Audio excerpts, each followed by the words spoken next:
Oh, hey everybody. I'm just having a quick chimichanga. Would you start the review? I want some lunch. I'm hungry, okay? You can afford to skip lunch. Are you calling me fat? Because I'm not fat. I'm festively plump. Start the review. Fine.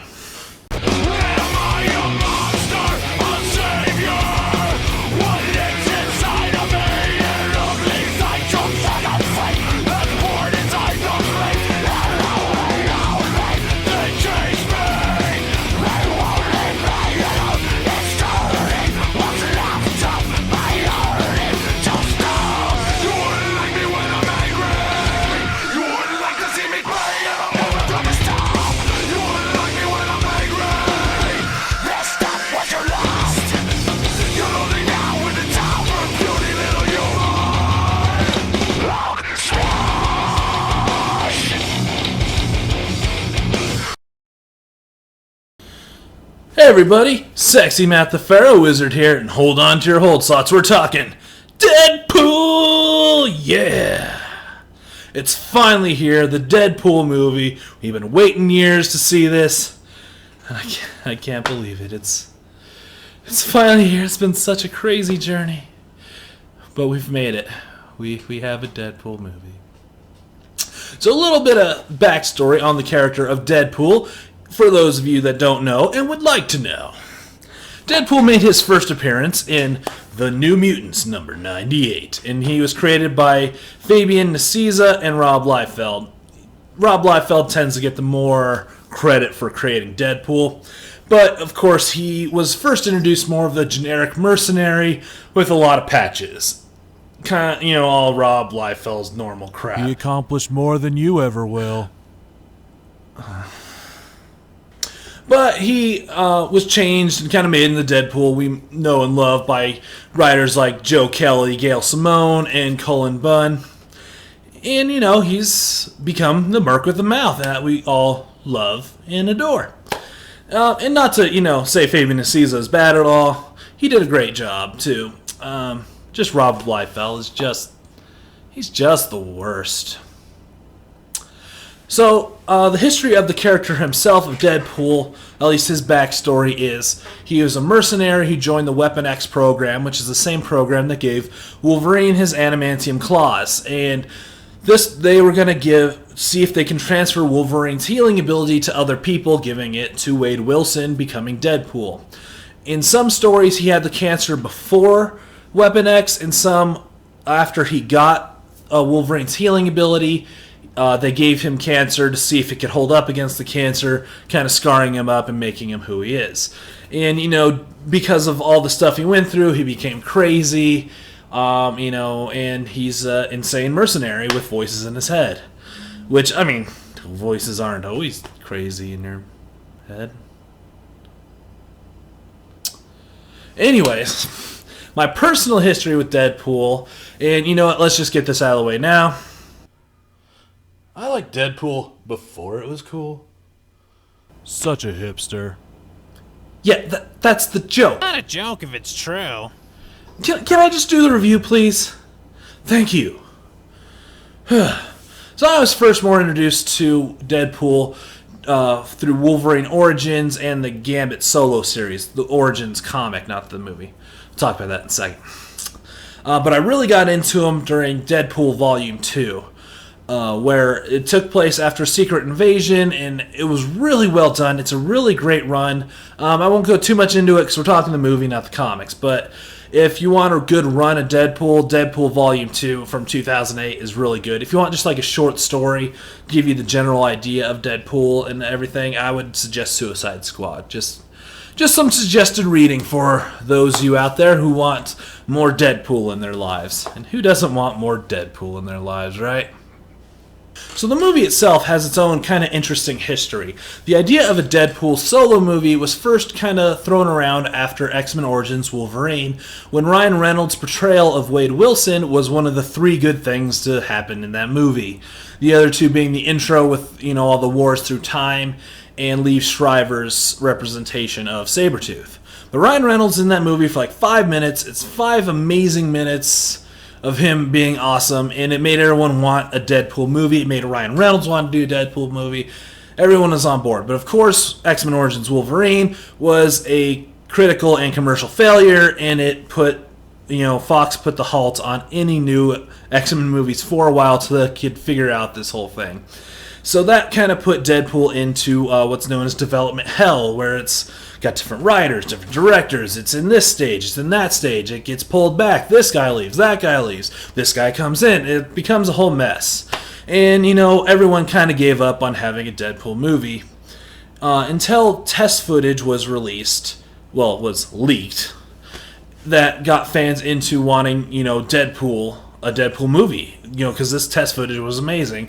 And it kind of forced Fox into giving them the basic necessities to make this movie, and they did. And so we got the Deadpool movie. Or just give us backstory for 2 hours? I was just going to get to that.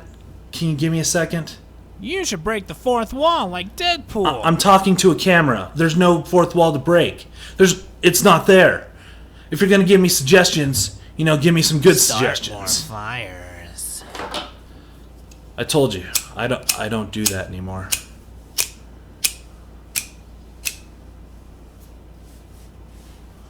So let's talk about the actual Deadpool movie. The plot is Wade Wilson, a mercenary, develops cancer and joins a program that promised to not only cure the cancer but give him superhuman abilities. During this process, he gets, his face all screwed up and his whole body, and he decides to go after the head doctor of this program to, try and get him to reverse it, on top of, make him suffer for making him Deadpool. So it's kind of like a Frankenstein-style movie told by the view of the monster. So it's pretty good. Obviously, from that explanation, you can tell there are some small comic differences, but it's not enough to put you off the movie if you are a comic fan. They're changed not out of necessity, but they're just not, they're made and they're not missed, I think. The one thing I did really notice that they changed from Deadpool is in the comics he has voices that talk to him. I believe I said that before. And, they don't have that in the movie. Wait, we aren't in the movie? Well, yeah, but, it's not so Fuck bad. that, we should be in the movie. It's all right. There's other good things. Oh, it's not like the comics, so that makes this the worst movie ever. This movie is worse than a Holocaust of kittens. Jesus Christ. I'm just going to move on. So let's talk about each individual character. Well, not every individual character, but the main characters. And let's start with Ed Shirkin. He plays the villain of Ajax. He does an okay job. He's not like a take over the world villain. He's just doing his thing and making money, whatever. So, I didn't feel like he came off smart enough to be the head doctor of this whole program, and I think that's where he fell a little flat. He felt more like he should have been the hired hand for the doctor and not the doctor himself. He's not really bad, but as I said, he just doesn't fit the role he seemed to be in. Alright, but the good actors, though, we got Anara. I know she's got a name, but it's really hard to pronounce, and I love her as Anara. She is great as Vanessa. She's so beautiful. She does such a good job of really filling that role. There's nothing bad I could ever say about her. She's amazing. And of course, we got Colorado's own T.J. Miller playing will Weasel. Never love you. One, yes, she will. And two, that has nothing to do with what we're talking about right now, all right? We're reviewing a movie here. Anyways, Colorado's own T.J. Miller is playing Weasel. He's not as off the cuff and crazy as you see him in like Silicon Valley, but I think that he does well, because if he was that crazy, it would really clash with Ryan Reynolds' crazy, and it would just be too much. So I think he felt a little bit better being just this confidant, having a few lines here and there that are kind of funny, but not being the main comic foil. He's just, the confidant, and he works really well in that role, and he's great. Let's talk quickly about the 2 X-Men that are brought in. This does take place in the X-Men universe. So, we got some X-Men. So, and this isn't spoilers because they're in the trailer. So, you know what? No spoilers. So, we got Colossus, of course, and this is finally the Colossus we've all been waiting for. One, he has the Russian accent. It only took, 4 fucking movies to get a goddamn Russian accent? But, he plays such a Boy Scout, and he looks great. He is just a CG character, but, you never see him out of the metal, but it's fine. He does a really great job. He's huge, he's Colossus. This is the Colossus from the comics, and it's great. I loved him. And, of course, we got Brianna Hildenbrand as Negasonic Teenage Warhead. They obviously just like the character name because she has nothing to do with the character in the comics. They obviously just took the name, which is fine because Negasonic Teenage Warhead is an amazing name. And I love it. And you know what? She's really cute. And she does a good job, I kind of like her. Gross. What is she, like 14? No, she's 19. I looked it up. It's fine. Pedo. So let's talk about the man himself, Ryan fucking Reynolds. Or God's perfect idiot. He is so good as Deadpool. You can tell he really loves this character. I couldn't imagine anyone else being Deadpool. I mean, even his voice, which he doesn't do like a different voice, but it seems to really fit the character while he's in the mask. And he pulls off, the kind of cartoony sections of Deadpool, because in comics he has moments where he's really cartoony, and they do that in the movie really well, and he really pulls off those moments, and his comic timing is great. He really is just taking this character. Like, the only other person I can really put this in is like Harrison Ford's Indiana Jones or, Robert Downey's Iron Man.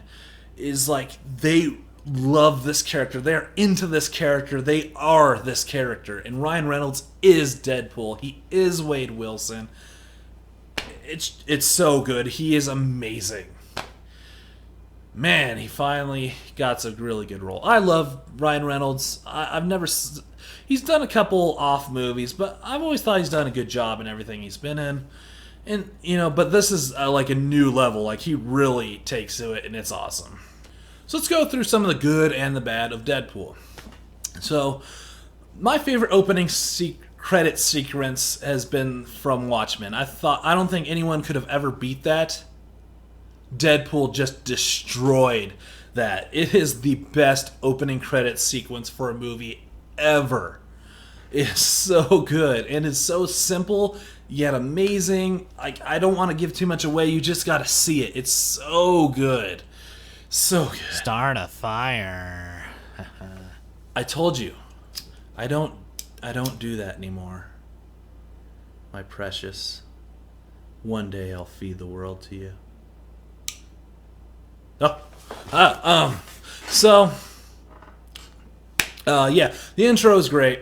So some of the jokes, I'd say about 80% of the jokes land really well. It's not overbearingly funny. There are still some really good action moments. It's not just a comedy. It's definitely a hybrid of a lot of things. But the jokes just land amazingly. There's fourth wall jokes. There's pop culture jokes. There's jokes with that take place within the characters of the movie. They do a lot, and it's so good. And it's great. I mean, I know I'm just going to keep saying great over and over, but it is great. The other thing they do, I felt really well, is they actually had some good, quiet, kind of dramatic moments. Like, you really feel for Wade Wilson and Vanessa's relationship. And, you kind of really feel that. I mean, it is a messed up relationship, but you're like, man, they really care about each other. Really good job. Why does Deadpool give me the feels? There's too many feels. But yeah, they blend, the comedy, the action, and some drama really well together. And it's awesome. Now, not to say this is a perfect movie. There are a couple little bad points. It's a little paint by numbers. The story, like I said, is a very Frankenstein-style story, and it hits the points it needs to, and it's a comic book movie, you can tell. It hits those points as well. They do play that off well, where when it hits certain moments, they they're going to do it because they do something like they subvert it or make a parody or do something a little different. These are a lot of times to be joke moments, but they're still there, and it's not very surprising. You kind of know the beats are going to hit, and it's paint by numbers is the best way to put it. And because of that, I feel the middle drags a little bit because you know what's going to happen. It's just you're just waiting for this to kind of go on, and I feel like that's because the beginning is so great. It like sets up, it's up here. So when you get back to like a normal level, it feels slower because the intro was as good as it was. So it's good and bad. None of these really destroy the movie at all. But it's not a perfect movie, and I'm not gonna throw out there like this is the comic movie for the ages. It's really good, but it's not perfect. And another thing that's going to throw out there is right now the highest grossing movie, rated R comic movie, is Wanted. And I'm really curious to see if Deadpool can beat that. I think it will, but it's kind of interesting to see.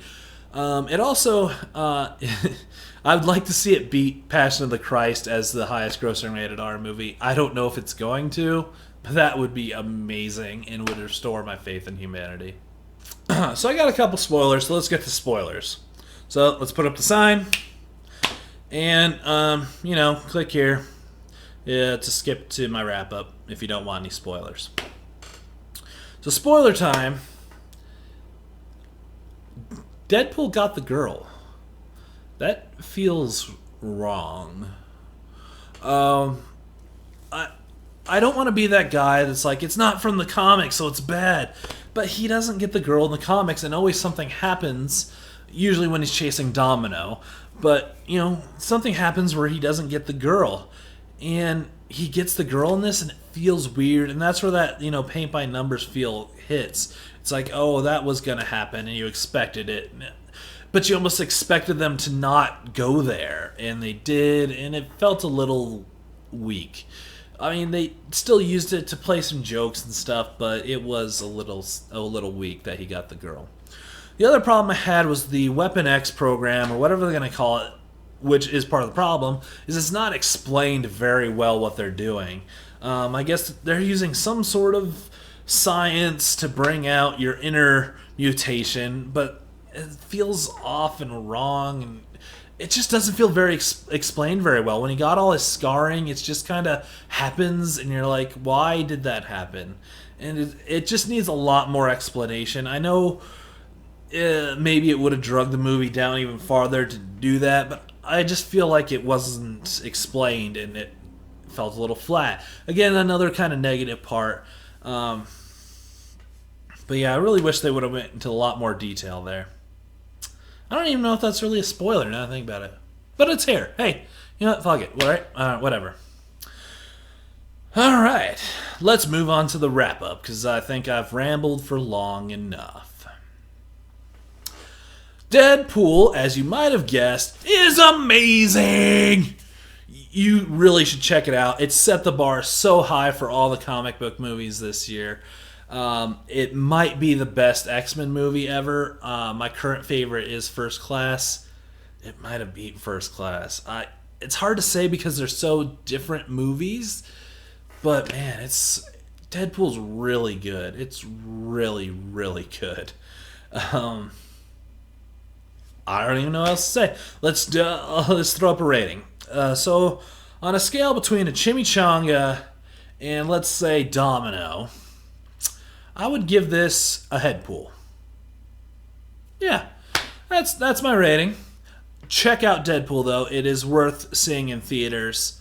It's awesome. Go see it. So I'm Sexy Matt the Pharaoh Wizard, and until next time, hold on to your hold slots. Worst catchphrase ever.